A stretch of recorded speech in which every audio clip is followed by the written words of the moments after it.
রব্বুল আলামিন আমাকে আপনাকে এখানে পাঠিয়েছে একটা উদ্দেশ্য আছে। সেই উদ্দেশ্যটা হলো যে বান্দা দুনিয়ার মধ্যে যত গুনাহ করবে সমস্ত গুনাহ যখন জান্নাতের বাগানে রওনা দিবে, আল্লাহ রব্বুল আলামিন সমস্ত বান্দার সগীরা গুনাহগুলো মাফ করে দিবে। জোরে বলেন সুবহান। কি গুনাহ? আর একটু জোরে বলেন কি গুনাহ? সগীরা গুনাহ। এখন আমরা তো ভাই সগীরা গুনাহ করি নাই, বড় বড় গুনাহ করছি, কবিরা গুনাহ। আসতেছিলাম আপনাদের বাজার দিয়ে, দেখলাম ওখানে এক মেলা হচ্ছে, দরগাবে লেখা আছে ওরস দরবার। দেখুন নারী পুরুষ একত্রিত বাতি জ্বালাইয়া মোটামুটি এক জায়গা সিজদা যেভাবে শুরু করছে, এটা দ্বারা আমাদের দেশে অসংখ্য হক্কানি আলেম ওলামা হক্কানি পীর মাশাইখদের কলঙ্ক করতেছে। জোরে বলেন ঠিক কিনা? ওরস নামে যে গান, ওরস শব্দের অর্থ হলো মেলা। কোন মেলা? আশুক মাসুকের মিলন মেলা। ওরস শব্দের অর্থ বাসক, ওরস শব্দের অর্থ হলো মহান আত্মাদের বিদায় মেলা। এখন মহান আত্মা সেটা কি? এই নারী পুরুষ একত্রিত হইয়া যা দেখে আসলাম, এটা কল্পনা করার কাছে। এগুলো আমাদের দেশ থেকে যদি এখনো এই কালচার পরিবর্তন না করতে পারি, আমাদের ওয়াজ নসিহত করে কি লাভ ভাই? মানুষ এইটা দেখে বাতিলেরা হাসাহাসি করে, কারণ আমরা সুন্নিরা ওখানে গান হচ্ছে, ওখানে দেখতে নারী পুরুষ একত্রিত নাচনাচি হচ্ছে। এটা দেখার পরে আমাদের যারা হক্কানি আলেম ওলামা আছেন তাদের পরে এটা প্রেশার আসে, অনেক কষ্ট হয়, এবং অনেক হক্কানি পীরের দরবার এর জন্য কলুষিত হয়েছে। আমি এই জন্য বলবো ভাই, আমাদেরকে সর্বপ্রথম শক্ত হতে হবে। যদি প্রতিহাত করতে পারেন তাহলে প্রতিহাত করতে হবে, যদি না পারেন, যদি বারণ করবেন, বারণ যদি না শোনে তারপরে আপনি মনে মনে হিংসা করবেন। কি দেখলাম আমি বলছি মাহফিল মনে হয় ওইটাই। আমি আমার সহকারে বলতেছি কোথায় আনলি আমার এই অবস্থা ভালো না, দেখি তারপরে দেখি অবস্থা মোটামুটি মাহফিল না। এই জন্য আমি আপনাদের অনুরোধ করবো, আমরা যেখানে পদ্মমাছি হতে হবে মুসলমান, গুয়ে মাছি হওয়া যাবে না। গুয়ে মাছি দেখবেন ময়লার পরও পড়ে, বৃষ্টির পরও পড়ে, রসগোল্লার পরও পড়ে, আবার পায়খানার উপরে পড়ে। কিন্তু পদ্মমাছি আপনার জীবনে কোনোদিন দেখেছেন ময়লার পরে পড়ে? জোরে বলেন পড়ে? পদ্মমাছি গুলো, যেটা মৌমাছি পদ্মমাছি, এটা কখনো ময়লার পর পড়ে না, কারণ তারা এই পৃথিবীর মুসলমান জাতি হলো পদ্মমাছি, এটা কখনো ময়লার পরে পড়তে পারে না। আমাদের মুসলমান হয়ে গেছি এখন ওই গুয়ে মাছি মার্কা। নামাজও পড়ি, গানও যাই, বাজনাও শুনি, মোটামুটি আমার আপনার মন গড়া মতো চলতেছি। এটা বড় দুঃখজনক। মাহফিল দিয়ে মানুষের সমাজ পরিবর্তন নাই, জাতি পরিবর্তন নাই। আমাদের হচ্ছে টাকা, আপনার হচ্ছে গম কামাই। মাঝখানে কি হচ্ছে আমি বুঝে তুল পাচ্ছি না। মানে আমার দৃষ্টিতে এখন কথা সত্য কথা বলবেন, এটাও বিপদ। আগের মানুষ মিথ্যা বলতো না, পাপ হবে, আর এখন মানুষ সত্য বলে না, বিপদ হবে। জোরে বলেন ঠিক কি নাই? দুইটা ধারা। একটা হলো এখন আগের মানুষ মিথ্যা কথা বললে পাপ হবে, একটা ভয় ছিল, এই জন্য মিথ্যা কথা বলতো না। আর এখন সত্য বলে না, সত্য বললেই পাপ হবে, বিপদ হবে। কারণ আমি এখন সত্য বলছি, হয়তো পথের মধ্যে বসে আছে আমার ভাইয়েরা আমাকে বললাম না আমাদের বিরুদ্ধে ওয়াজ করছে। না ভাই, আমি আপনাদের বিরোধিতা করি না, সত্য কথাটা বলি। যেটা বলেন ঠিক কিনা? আল্লাহ বুঝার তৌফিক দান করুক। সকলে বলুন আমিন। মহব্বতের সঙ্গে দুরূদ শরীফ পড়েন। আল্লাহুম্মা জোরে জোরে বলুন আলা আলি সাইয়্যিদিনা।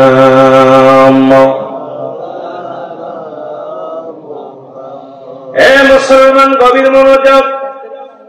যেহেতু পৃথিবীর মধ্যে মানুষের মৃত্যু হয় দুইটা টাইম, একটা হলো রাতের বেলা, একটা হলো দিনের বেলা। কবরস্থানবাসীদের জন্য, কবরবাসীদের রুহের মাগফিরাত কামনার্থে আজকের মাহফিল খানা, যদিও মাদ্রাসার উদ্বোধন। এ মুসলমান গভীর মনোযোগ। সুতরাং মানুষের মৃত্যু হয় দুইটা টাইম, একটা হলো রাতের বেলা, একটা হলো দিনের বেলা। দিন শুরু করেছিলাম, মৃত্যুবরণ করি নাই। রাত শুরু করেছি, এখনো পর্যন্ত মৃত্যুবরণ করি নাই। কিয়ামত পর্যন্ত নবীদের দরজা বন্ধ, কিয়ামত পর্যন্ত তওবার দরজা খোলা। জোরে বলেন ঠিক কিনা?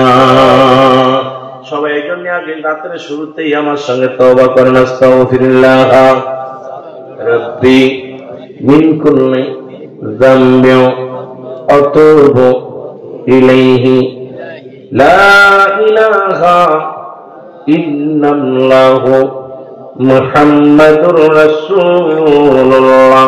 সবাই পড়েন আশহাদু আল্লা ইলাহা ইল্লাল্লাহু ওয়াহদাহু লা শারীকা লাহু আশহাদু আন্না মুহাম্মাদান আবদুহু ওয়া রাসূলুহু।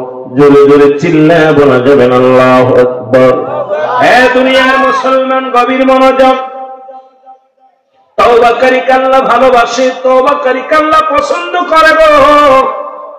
কিয়ামত পর্যন্ত কোন নবী আসবে না, কিয়ামত পর্যন্ত তওবার দরজা খোলা।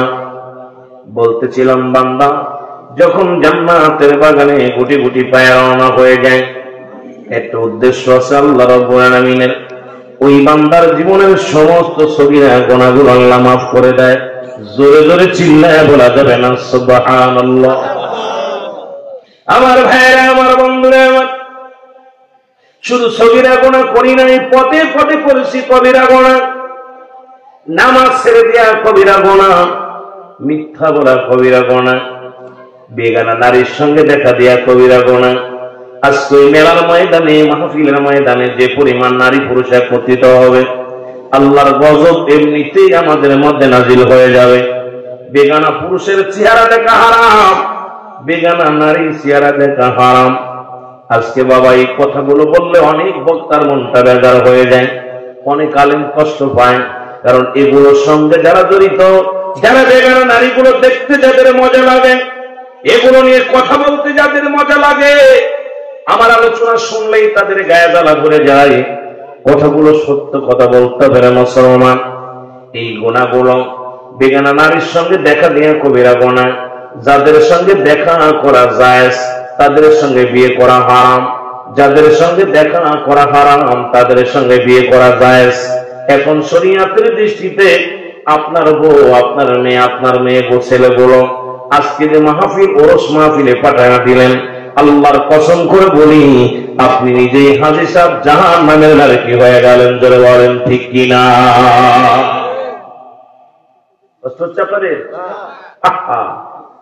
কোথায় আজকে অবস্থা, জাতি কোথায়? আমার ভাইয়েরা, আমার বন্ধুরা, এবারে গুনাহগুলো মাফ যদি করাইতে হয়, আল্লামা মুফতি মুসলমান শোনো, মুসলমান শুনে নাও, খুরবি রাহমাতুল্লাহ বয়ান করে, দুনিয়ার মানুষ শোনো, জীবন ভরে যত গুনাহ করেছ, এই গুনাহর কথা মনে করে বান্দা যখন খাস তওবা করে আল্লাহ বলে ডাক দেয়, বান্দা যখন জীবনের গুনাহর কথা মনে পড়ে চোখের পানিগুলো ছেড়ে পড়ে আল্লাহ বলে ডাক দেয়, আমার আল্লাহ রাব্বুল আলামিন ওই বান্দার জীবনের সমস্ত গুনাহগুলো মাফ করে দিবে। জোরে বলা যাবে না সুবহানাল্লাহ। সুযোগ পেয়েছেন, অপূর্ব একটা সুযোগ, জান্নাতের বাগান। এই বেলায় বসে যদি আপনি আল্লাহর দরবারে খাস তওবা করে বলেন, আল্লাহ আমি পাপী, আমি গুনাহগার, আল্লাহ গো আমারে তুমি মাফ করে দাও। আল্লামা খুরবি রাহমাতুল্লাহ বয়ান করে, বান্দা যখন হাজারো গুনাহ করেছে, আসমান থেকে জমিন পর্যন্ত খালি জায়গা গুনাহে পরিপূর্ণ হয়ে গেছে, বান্দা যখন খাস তওবা করে আল্লাহ বলে ডাক দেয়, বান্দার জিন্দেগির গুনাহগুলো মাফ করে দেয়। জোরে বলুন সুবহান। এ আমার ভাইয়েরা, আমার বন্ধুরা, আমার তাহলে জান্নাতের বাগানে আসলে লাভ না লস? জোরে বলেন লাভ না লস? এই জন্য বলতেছিলাম, যেহেতু লাভ করেছি, আসার কারণে সগীরা গুনাহ মাফ। বসিয়া আখেরি মোনাজাত করে বাড়ি যাব, কবিরা গুনাহগুলো মাফ করে নিব। বাবারে দুইটা টাইমে মরণ হয়ে যায়, খাস তওবা করে দিলাম, যদি তওবা আল্লাহ কবুল করে নেয়, এখান থেকে মাসুমের মাসুম মায়া বাড়ি যাবে। জোরে বলেন ঠিক কিনা? মায়ের পেট থেকে যেমন শিশু সন্তান ভূমিষ্ঠিত হয়, জান্নাতের বাগানে সেই রকম নিষ্পাপ হয়ে যাওয়ার চিন্তা করবে। জান্নাতের বাগান হাসি রহস্যের বাগান না, জান্নাতের বাগান রং তামাশার বাগান নয়, জান্নাতের বাগান আনন্দের বাগান নয়, এই বাগানটা কান্নার বাগান। জান্নাতের বাগান যেখানে আপনি কবরে যেখানে জান্নাত পাবেন, ওটা আনন্দের বাগান। কিন্তু দুনিয়ায় যত জান্নাতের বাগান বলবো রাম একরাম, ওয়াজ মাহফিলটা হলো এই মাহফিলে এসে চোখের পানি ফেলানোর বাগান, কারণ চোখের পানিগুলো ফেলে ফেলে কানবেন। আল্লাহ 40 বছর বয়স দিছে, 80 বছর বয়স হয়ে গেছে, 50 বছর বয়স হয়ে গেছে, এখনো মৃত্যুবরণ করি নাই। আল্লাহ যে কোনো মুহূর্তে তুমি আজরাইলকে পাঠিয়ে দিতে পারো। ওই আজরাইল আসার আগে আজকের মাহফিলের খাতিরে আমাদের সবার গুনাহ মাফ করে দিও। জোরে বলেন সুবহানাল্লাহ। কষ্ট হচ্ছে আপনাদের? সুবহানাল্লাহ। আমার এত ভাইরা গভীর মনোযোগ। এই জন্য আমাদের দেশে শুধু সমালোচনা। আম্মা জান আয়েশা সিদ্দিকা রাদিয়াল্লাহু তাআলা আনহার কদমের মধ্যে নবী বলেন, আয়েশা রে, আমি জাহান্নামে গেলাম, আমি জান্নাত গুলো দেখলাম। ওই জাহান্নামের মধ্যে 2 শ্রেণী মানুষ বড় কষ্টের মধ্যে আছে, বড় বিপদের মধ্যে আছে। আয়েশা রে, আয়েশা সিদ্দিকা বলে, ইয়া রাসূলুল্লাহ, ইয়া হাবিবাল্লাহ, এই 2 শ্রেণী মানুষ কারা? নবী বলেন, 1 নম্বর হলো সবচেয়ে ভয়াবহ জাহান্নামের মধ্যে একটা আগুনের নদী আছে, ওই নদীর ভিতরে একদল মানুষ সাঁতারে কাটে। আমার নবীজি বললেন, ওরা যখন ওই সাঁতার কাটতে কাটতে ক্লান্ত হয়ে যায়, কান্নাকাটি শুরু করে। আস্তে আস্তে দুনিয়ার মধ্যে মাঝে মাঝে নামাজ পড়ে, মাঝে মাঝে দান ধ্যান করে, মাঝে মাঝে ভালো কর্ম করত। এর বিনিময়ে ওরা কুল কিনারায় পেয়ে যাবে। আবার মালিক ফেরেশতার সৈন্যরা তাদেরকে ঘাট ধাক্কা দিয়ে আগুনের নদীর মধ্যে ফেলে দিবে। আম্মা জান বলে, ইয়া রাসূলুল্লাহ, ইয়া হাবিবাল্লাহ, এই পাপের পরিমাণ কি, আর কি পাপ করেছিলাম? আমার নবী বলেন, আয়েশা রে, এই দুনিয়ার মধ্যে যারা সুদখোর আর ঘুষখোর, এই দুনিয়ার মধ্যে যারা সুদ খায়, যারা ঘুষ খায়, আল্লাহু আকবার বলে, কষ্ট পাচ্ছেন? এই দুনিয়ার মধ্যে ঘুষখোরের জায়গা হবে আগুনের নদী, সুদখোরের জায়গা হবে আগুনের নদী। এই সুদখোর এখন বাংলাদেশে প্রতিটা ঘরের মধ্যে ঢুকে গেছে, প্রতিটা বাড়ির মধ্যে ঢুকে গেছে। ও মুসলমান, শুনে না, এখন সুদখোর আর ঘুষখোর বাদ দিলে তো আমাদের সমাজে মানুষ পা বড় অপরাধ, কারণ পা যায় না, এদের পা বড় দুরস্কার হয়ে গেছে রে মুসলমান। এই জন্য আমি আপনাদেরকে বলি, যারা এই দুনিয়ার মধ্যে সুদ খায় আর ঘুষ খায়, এই 2 শ্রেণী মানুষের স্থান হবে আগুনের নদী। এ মুসলমান, এখন মুসলমান শোনো না, নবীজি বলেন, আর এক দল হলো মানুষ দুনিয়ার মধ্যে নামাজও পড়তো, রোজাও রাখতো, যাকাত দিত, কোরবানি করছে, হজ করেছে, কিন্তু কিয়ামতের ময়দানে তারা আমল শূন্য হয়ে উঠবে। আম্মা জান বলে, ইয়া রাসূলুল্লাহ, ইয়া হাবিবাল্লাহ, তারা কারা? নবী বললেন, শোনো আয়েশা, ওই সমস্ত মানুষগুলো দুনিয়ার মধ্যে পর নিন্দা করত, চগলখড়ি করত। এখন বাংলাদেশের মধ্যে মুসলমান পুরুষের চাইতে বেশি চগলখড়ি হলো মেয়েরা। কারণ এই মেয়ের দলেরা এক জায়গায় একজন এক জায়গা হলে দেখবেন শুধু পর নিন্দায় ব্যস্ত হয়ে থাকে। রাসূল বলছে, সবচেয়ে ভয়ঙ্কর অবস্থান হলো ওই মানুষটা দুনিয়ার মধ্যে সুন্দর ইবাদত করেছে, সুন্দর বন্দেগী করেছে, তারপরেও তাদের আমল শূন্য করে আল্লাহ রাব্বুল আলামিন জাহান্নামে তাদের ছুঁড়ে মারবে। জোরে বলা যাবে না আল্লাহু আকবার। কষ্টের কথা এগুলো। এই মানুষগুলো আজকে দেখেন সালাম ফিরে এই পরনিন্দা, অমুক কি করছে, অমুক কি করছে, অমুক কি করছে, এই শুধু এরিস্টটল সক্রেটিস বই লেখা বলেন, ওটাই হিসেবে নিজেকে নিজে চিনতে হবে, মানারাফান নফস, নিজের নফসকে চিনতে হবে, কলবু সালিম, আত্মাকে প্রচিদ্ধ করতে হবে। আর এখনকার যুগের মানুষ শুধু অন্যকে নিয়ে ব্যস্ত, নিজেকে নয়। ওদের অধিবন্ধু, শুনে না, এই দুনিয়ার মধ্যে সবচেয়ে উত্তম ব্যক্তিও নেই যিনি নিজের সমালোচনা গুলো করতে পারে, নিজেকে অপরাধী ভাবতে পারে। এই দুনিয়ার মধ্যে বড় কামিয়াব হবে এই ব্যক্তি। আখিরাত আল্লাহ রাব্বুল আলামিন তাকে সম্মান করে জান্নাতের মধ্যে দিয়ে দিবে। জোরে বলেন মারহাবা। ফেরেশতা দিয়া স্বাগতম জানাইয়া এদেরকে জান্নাতে ঢুকায় দিবে। আল্লাহু আকবার। আমার ভাইরা, আমার বন্ধুরা, আমার গভীর মনোযোগ। ওই যে আমাদের ভিতরে এখন 3 শ্রেণী আলেম জাহান্নামে যাবে, জান্নাতে যাবে না। কয় শ্রেণী? 3 শ্রেণী আলেম।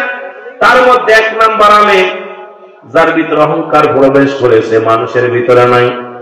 রাসূল বলছে, এই 3 শ্রেণী আলেম বড় লাঞ্ছিত হবে, যারা ইলম অর্জন করেছে অন্যকে পরাজয় করানোর জন্য, সে অন্যের ভুল ধরার জন্য, শুধু তার নিয়তি ছিল আমি বড় পণ্ডিত, তার দুনিয়ার সব গরু। আলাদার বিষয় বলে অন্য জায়গায় দরকার নেই। নবীজি বলছেন এই সমস্ত মানুষগুলো দুনিয়ার মধ্যে 3 শ্রেণী আলেম জাহান্নামে যাবে। তার মধ্যে এক শ্রেণী হলো দুনিয়ার মধ্যে ইলম অর্জন করেছে নিজেকে বড় পণ্ডিত মনে করার জন্য, অন্যকে পরাজয় করার জন্য, অন্যকে সে কি করার জন্য জয়লাভ, অন্যের সঙ্গে জয়লাভ করার জন্য ইলম অর্জন করেছে। এই ইলম অর্জনকারী জাহান্নামে যাবে। 2 নাম্বার হলো যে ইলম অর্জন করেছে দুনিয়ার মধ্যে যশখ্যাতি নাম বাড়ানোর জন্য, যে আমি রুহুল আমিন ছাড়ার কোন বক্তা নাই, আমার মতো বড় পণ্ডিত আর দুনিয়ায় নাই, এই নাম কেনার জন্য দুনিয়ার মধ্যে ইলম অর্জন করেছে, কেউ যাবে জাহান্নামে। আর একদল আলেম যাবে জাহান্নামে যারা দুনিয়াবি কামানোর জন্য, এই দুনিয়ার ধন সম্পদ অর্জন করার জন্য যারা ইলম অর্জন করেছে। এই 3 শ্রেণী আলেমকে আল্লাহ পাক জাহান্নামের মধ্যে ছুঁড়ে মারবে, ধরে বলা যাবে না আল্লাহু আকবার। 3 শ্রেণী মানুষ। এখন আল্লাহ কমিনান নাস, মানুষের মধ্যে আছে না কোনো, তারা বলবে আমান্না ঈমান আনছে বিল্লাহি, আল্লাহর প্রতি, অবিল আখিরাত কিয়ামতের প্রতি বিশ্বাস স্থাপন করেছে। ওমা হুম বিমুমিনিন।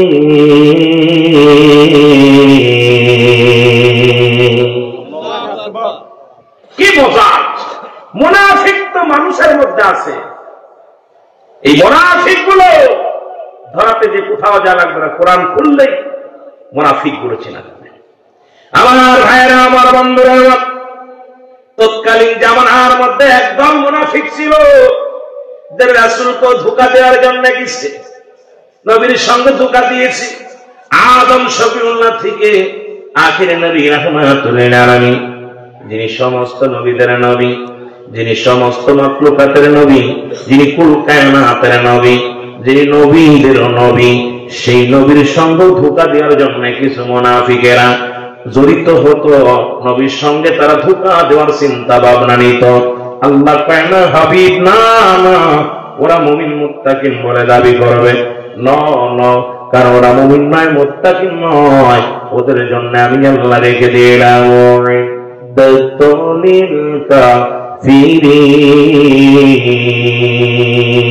ওই কাফের বেঈমান মুনাফিকের জন্য প্রস্তুতি রাখলাম 7টা জাহান্নাম। কয়টা জাহান্নাম? কথা বলেন। মদিনা যাইতে পারলাম না, মদিনা দেখতে পারলাম না, বলেন মদিনা যাইতে পারলাম না, মদিনা। আরো যাবে বলেন মদিনা যাইতে পারলাম না, মদিনা। আমি অসহায় তাই এত দূরে রয়ে, বলো অসহায় তাই এত দূরে রয়ে, দূর থেকে সালাম জানাই, শুধু দূর থেকে সালাম জানাই, মদিনা যাইতে পারলাম না, মদিনা। আরো জোরে বলেন মদিনা যাইতে পারলাম না, মদিনা। এই দুনিয়ার মুসলমান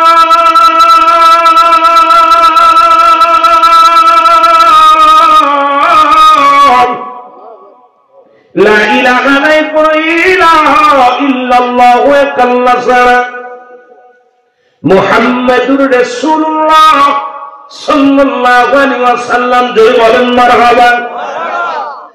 যেহেতু আমাকে একটা বিষয় দিয়েছে হুজুর বেলাল রাদিয়াল্লাহু তাআলার জীবনী, যাইতে চেয়েছিলাম আমি অন্যদিকে একটু আলোচনায়, যেহেতু সাবজেক্ট দিয়ে গেছে, আবার বলছে হুজুর অহংকারীদের জন্য আলোচনা করবেন। কিঞ্চিত পরিমাণ জাল্লা পরিমাণ হিংসা অহংকার যার মধ্যে আছে, আল্লাহ রাব্বুল আলামিন তাকে জান্নাতে দিবে না, জাহান্নামে যাবে। একটু ধীরে ধীরে আলোচনার মধ্যে যাই রে মুসলমান। বেলাল রাদিয়াল্লাহু তাআলা বাবার নাম হলো রাবা। এই রাবা ইবনে বেলাল, বেলাল রাদিয়াল্লাহু তাআলা ছোট্টবেলা থেকে আশিক রাসূল কেমন আশিক ছিল, তার জল্পনা কল্পনার মধ্যে নবীর প্রেম, জল্পনা কল্পনার মধ্যে আল্লাহর গোলামি। শুধু এ মুসলমান, আসমান বানাইল কে, জমিন বানাইল কে? এই দুনিয়ার মধ্যে অদরদি বন্ধু শুনে নাও গো,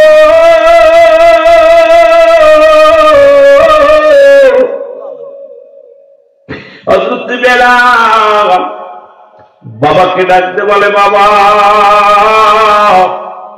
ও আমার বাবা, এই দুনিয়ার মালিক কে, আসমানের মালিক কে, জমিনের মালিক কে? বাবা গো তুমি বলে দাও এগুলোর মালিক কে? বলে সবগুলোর মালিক হলো আমার নেতা। বলে তোমার নেতার মালিক কে? কয় তোমার নেতার মালিক নেতা। বলে বাবা গো আমার মালিক কে? কয় তোমার মালিক আমি। বেলাল কয় না না, এই সব কিছুর মালিক রব্বে কারীম, কাল্লা ইলাহা ইল্লাল্লাহু মুহাম্মাদুর রাসূলুল্লাহ সাল্লাল্লাহু আলাইহি ওয়াসাল্লাম।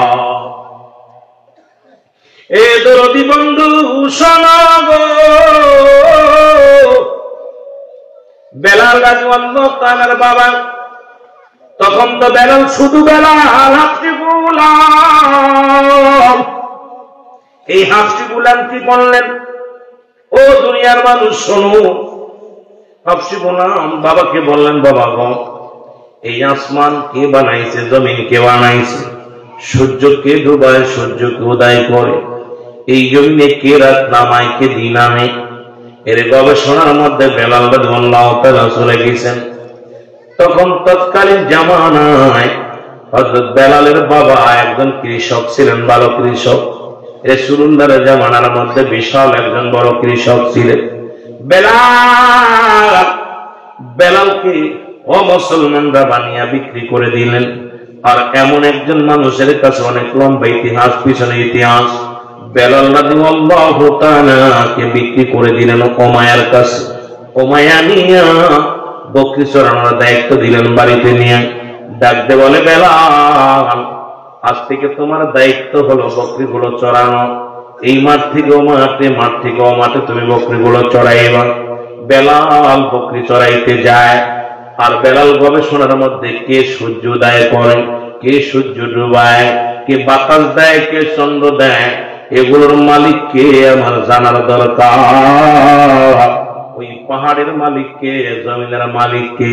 কে যেন ডাকতে বলে, বেলাল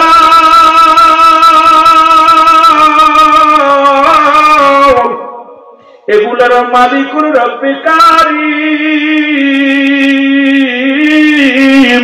লা ইলাহা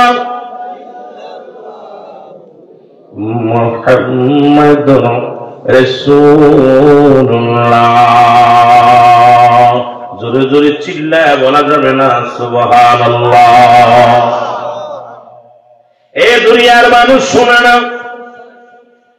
আমার কাছে খবর এসে গেল, মুসলমান শোনো। উমাইয়ার কাছে খবর চলে গেল, উমাইয়া তুমি এমন কি গোলাম আনছো যে গোলাম এক জায়গা বয়ে থাকে, বকরিগুলো চারিদিকে ঘুরে ঘুরে খানা খায়, দেখি পাথরের মধ্যে চাটা দেয়, পেট ভরে যায়। আমরা সারা দিন ভরে বকরি চড়ান করি, কিন্তু আমাদের বকরিগুলো ক্ষুধার্ত অবস্থায় থাকে। আর বেলালের বকরিগুলো এক জায়গা দাঁড়াইয়া পাথরের মধ্যে চাটা দেয়। বেলালের বকরিগুলো অনেক তাজা তাজা হয়েছে। এই বেলাল কি জন্য একটা মন্ত্র পড়ে, এই মন্ত্রটা শোনার জন্য বেলালের বকরিগুলো উত পেতে থাকায় থাকে। জোরে জোরে চিল্লায় বলো মারহাবা। উমাইয়া খবর দিল, বেলালকে খবর দাও গো। বেলালকে খবর দেয়া গেল। বেলাল উমাইয়া ডাকতে বলে, বেলাল ও বেলাল, আমি জানতে চাই তুমি নাকি কোন কোন কবিতা পড়া শুরু করেছো, কি একটা কবিতা আবৃত্তি করো? বেলাল বলে, না কোন কবিতা আবৃত্তি করি না। বলে, বেলাল রে আমি জানতে চাই সেই কবিতা একটু বলো। তুমি বলো হুজুর। বেলাল বলে হুজুর এটা কোন কবিতা নাই, এটা আমার আল্লাহর কালাম, কি জন্য আমার শোনায় দিয়ে গেছে আল্লাহ ছাড়া কোন মাবুদ নাই, আর আল্লাহকে পার একমাত্র ঠিকানা হলো নবী মুহাম্মদুর রাসূলুল্লাহ। মদিনা মদিনা আশিক মুমিনের ঠিকানা, বলো না মদিনা, জোরে জোরে বলেন মদিনা মদিনা আশিক মুমিনের ঠিকানা, বলো না মদিনা। আয় হায় দিদার চেয়ে কাঁদো তোমরা, দিদার চেয়ে কাঁদো তোমরা, হও না নবীর দেওয়ানা। মদিনা মদিনা আশিক মুমিনের ঠিকানা, বলো না মদিনা মদিনা।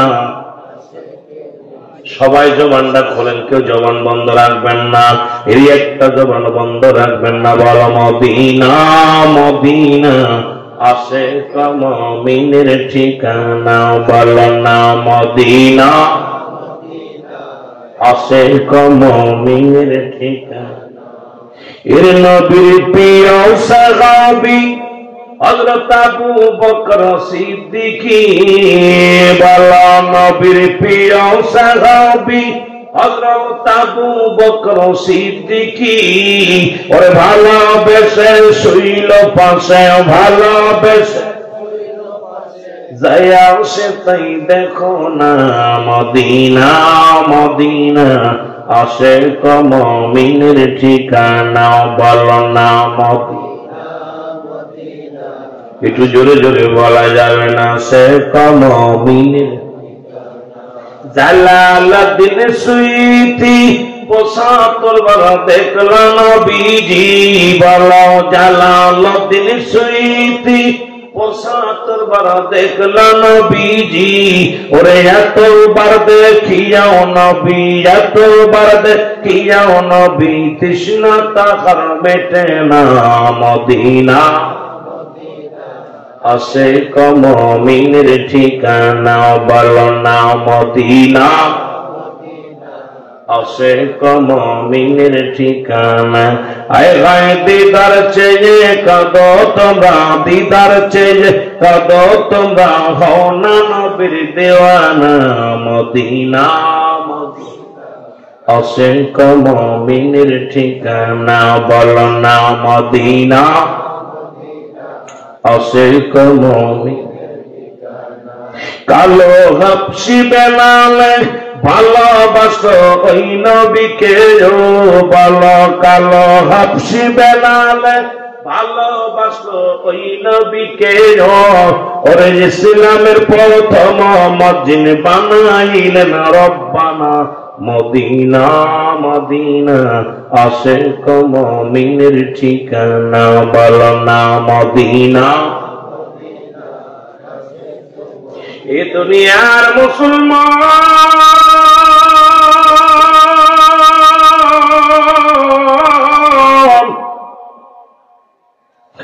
দেখতে বলে বারে আমি কোন কবিত্র করি না, আমি এমন একটা মধুর কালেমা পড়েছি রে উমাইয়া, যেটা পড়লে আমি শান্তি পাই, যেটা পড়লে আমার মন ঠান্ডা হয়ে যায়। উমাইয়া বেলাল রে আগে বলো তোমার মালিক কি? বলে আমার মালিক আমার আল্লাহ। বেলাল রে তোমার খাওয়াই কে? বলে আমার আল্লাহ। বেলাল রে তোমার হায়াত দেশে কিটা? বলে আল্লাহ। ও বেলাল তোমার হায়াত মৌতের মালিক কে? বেলাল বলে আমার আল্লাহ। এবার উমাইয়ারে ডাক দে, বলে বেলাল। উমাইয়া বলে বেলাল রে সব কিছুর মালিক হইলাম আমি, তোমার হায়াত দাতা আমি, তোমার রিজিক দাতা আমি, তোমার অন্নদাতা আমি, সব কিছু হইলাম রে বেলাল আমি। বেলাল বলে হুজুর আপনার মালিক কে? আমার মালিক আমি নিজে। আপনারে খাওয়াই কে? বলে আমি নিজেই খাই। আপনারে বাসাই কে? বলে আমি নিজেই বাসি। আরে বেলাল ডাকতে বলে উমাইয়া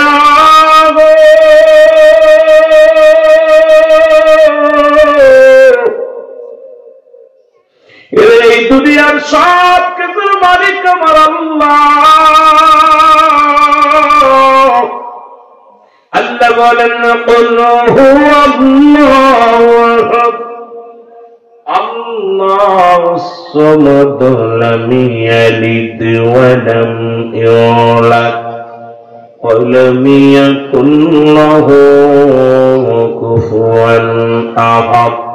জোরে জোরে চিল্লায় বলা যাবে না আল্লাহু আকবার। আল্লাহ ডাকতে বলে হাবিব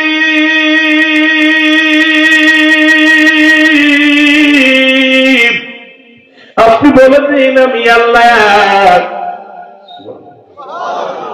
আল্লাহ কয়জন? একটু জোরে বলা যাবে না কয়জন? আল্লাহ কয় বান্দা আমি আল্লাহ এক। আমি কাউরে জন্ম দিই নাই, কারো থেকে জন্ম নিই নাই। বেলালও বুঝতে পারছে আল্লাহর কোন আওলাদ নাই, আল্লাহর কোন বংশ নাই, আল্লাহর কোন আপনজন নাই। বেলালও ডাকতে কয় না না না, আমার রব্বে কারীম তিনি একমাত্র আমার রব, হায়াতের মালিক, রিজিকের মালিক, দৌলতের মালিক, সব কিছুর মালিক কোন রব্বে কারীম। জোরে বলা যাবে না মারহাবা। আল্লাহ কয় বান্দা আমি আল্লাহ কাউরে জন্ম দিই নাই, কারো থেকে জন্ম নিই নাই। এই আসমান জমিনের মধ্যে আমার সমকক্ষ কেউ নাই। সারা পৃথিবী আমার মুখাপেক্ষী, সারা কুল কায়নাত আমার মুখাপেক্ষী, আমি কারোর মুখাপেক্ষী নাই। সুতরাং আপনি আমি তো অন্যের মুখাপেক্ষী হয়ে গেছি, কিন্তু রব্বে কারীম কারোর মুখাপেক্ষী নয়। তিনি এক অদ্বিতীয় নাই। জোরে বলেন ঠিক কি না? আর একটু জোরে জোরে চিল্লায় বলা যাবে না আল্লাহু আকবার। এই দুনিয়ার মানুষ শুইনা লব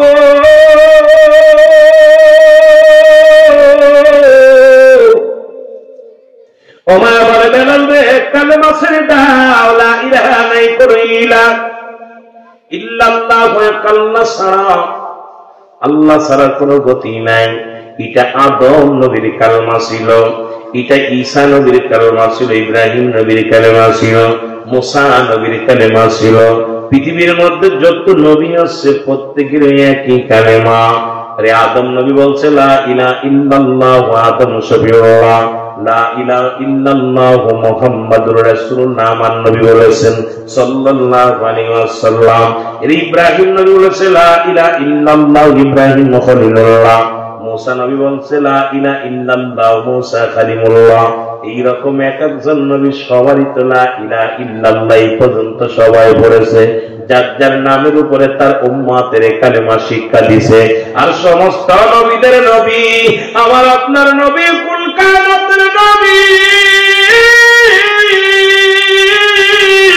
রাহমাতুল লিল আলামিন গো।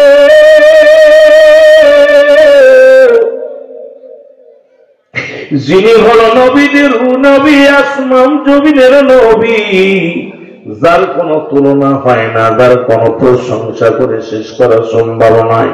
এই নবীর উম্মত হতে পেরে আমরা বড় ধন্য। জোরে বলেন ঠিক কি না? আর একটু জোরে জোরে চিল্লায় বলা যাবে না আল্লাহু আকবার। এই দুনিয়ার মুসলমান শোনে না, যে কথাগুলো আমি বলি তাদের কান্ডা লাগা শোনো। হযরত বেলালকে ডাকতে বলে বেলাল,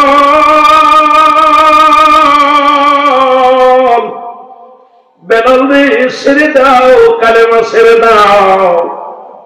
বেলাল বলে ও মায়ের রে, কালেমা ছাড়তে রাজি নাই। জীবন যতক্ষণ পর্যন্ত আছে, এই দেহের মধ্যে যতক্ষণ পর্যন্ত আমার রূহ আছে, আমি বেলাল একটা সেকেন্ডের জন্য কালেমা ছাড়তে পারবো না। এই প্রেম আমি এমন ভাবে এই কালেমার প্রেমে পড়েছি, জীবন গেলেও চলে যা, কিন্তু কালেমা ছাড়তে পারবো না। কয় বেলাল রে কালেমার অর্থ জানেনি? বলেন না। কালেমার অর্থ হলো, আপনি বলেন কালেমার অর্থ কি? বলে কালেমার অর্থ হলো আজ থেকে খানা বন্ধ। জোরে জোরে চিল্লায় বলা যাবে না মারহাবা। বেলাল ডাকতে কয় হুজুর মায়া শোনো শোনো গো, যদি কালেমার অর্থ খানা বন্ধ হয়, দিলাম খানা ছেড়ে লাগবে না খানা। খাবারের মালিক কে? আর একটু জোরে বলেন খাওয়ানোর মালিক কে? পৃথিবীর কোন ব্যক্তি কেউ খাওয়াইতে পারে না, আপনি কাউকে খাওয়াইতে পারেন না। কোন মাকলুকাতকে খাওয়াইতে পারে না। এ মুসলমান শোনো, পৃথিবীর কোন নবীগণ খাওয়াইতে পারে নাই, কোন অলিগণ খাওয়াইতে পারে নাই, কোন মানুষ পারে না। কারণ এই খাদ্য খাবারের মালিক, রিজিক দৌলতের মালিক হলো আমার আল্লাহ। আর একটু জোরে জোরে চিল্লায় বলা যাবে না সুবহানাল্লাহ। আমি তোরে খাওয়াই না, তুই সবেমাত্র ওসিলা, আল্লাহ খাওয়ায়, তোর মাধ্যমে আমারে খাওয়াইতেছে। জোরে কোন ঠিক? আমি তোর অন্নদাতা, তুই অন্নদাতা না, তুই আমাকে, আমার অন্নদাতা আমার মালিক, তোর মাধ্যমে আমার মালিক আমারে খাওয়াইতেছে। আমিন বলেন, আমিন বলেন। আমার ভাইয়েরা, আমার বন্ধুরা, আমার বেলাল খানা বন্ধ করে দিছে, আরো জোরে জোরে স্পিডে লিখেছি। বেলাল জিকির করে ইল্লাল্লাহ ও ইল্লাল্লাহ লা ইলাহা, জোরে বলেন ইল্লাল্লাহ লা ইলাহা